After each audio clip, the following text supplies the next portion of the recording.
चाचू बचो अस्सलाम वालेकुम वरहमतुल्लाहि वबरकातुहू। उम्मीद छम कि अल्लाह ताला सन्द फजल कर्म सती तुई वारकार खुदा थन सलामत। कशरी किताब हूँ सबक आटुक पाटुक युस 6वीं जमात बापत पारान। यह ड्रामा। ड्रामास मज 4 किरदार। अहम किरदार सुल्तान। सुल्तान बच्चे, यह बेमार, अमिस मूल, बेस मज, बे ूरम किरदार डॉक्टर साहब।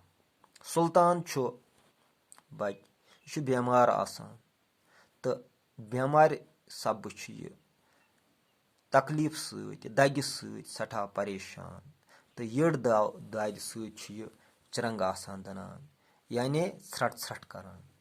बह पर अजुक सबक। उम्मीद छम कि तुम थो सबकस कुन पूर तवज्जो। अबा जान यह जनाब माज सालस गोमुत। अद रात आव चीर तौर तो रात क्युत कोरनस यड़ दूध। डॉक्टर साहब परवाह छुन कह दवा दिमोस यकदम गस ठीक मगर खनस चनस मज पज एहतियात करन। अबा जान ति जनाब पुज डॉक्टर साहब सुल्तानस कुन े क्या छुत पज े क्या छुत पज खत ज्यादा खियोमुत।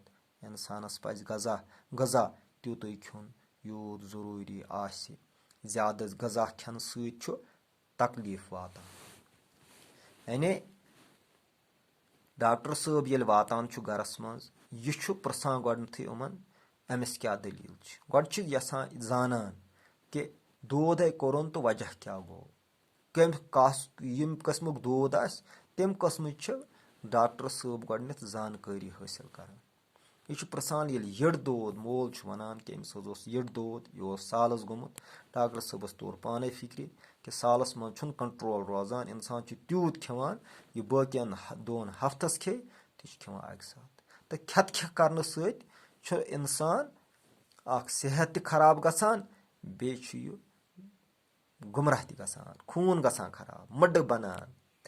अमिस करन कारस कुन तवज्जो रोजान न पर्ती हेकान तो न लिखती हेकान। यह गसान बड़ अम सुंद जहन गसान सुस्त। लिहाजा डॉक्टर साहब अमिस चेकअप कर अमिस सरसी नजर गुजर दित दवा दिवान वनान यमन कि परवाह छुन कह ति मगर सुल्तानस प्रसान ऐ क्या छुत खियोमुत तुत पज खियोन यूत जरूरी आस सेहत खतर। ज्यादा खेन इंसानस तकलीफ वातान। यानी उस अंदरिम सिस्टम उस डाइजेस्टिव सिस्टम मिसाले म्याद बड़ अंदरम लकट अंदरम यह सोरे मुतासर गसान तेल इंसान हद खुद ज्यादा खे। तवे हुक्म दीन पाकुक इंसान गस तुत खियोन यह किसा इंसान खेत हे पत गस बश रोज मौजूद। यानी अगर यूता खेवान आस खेन खुद गसन 2-3 मिनट कम से कम कर। तो हदीस पाकस मज आमुत कम खियोन सेहत, कम शोंगुन इबादत तो कम कथ करनस मज इंसान सं सलामती। अवकुन गस टाटो बच्चो तवज्जो दिन। उम्मीद छम कि परनस सत दियो तुम लेखनस कुन तवज्जो। वसलाम।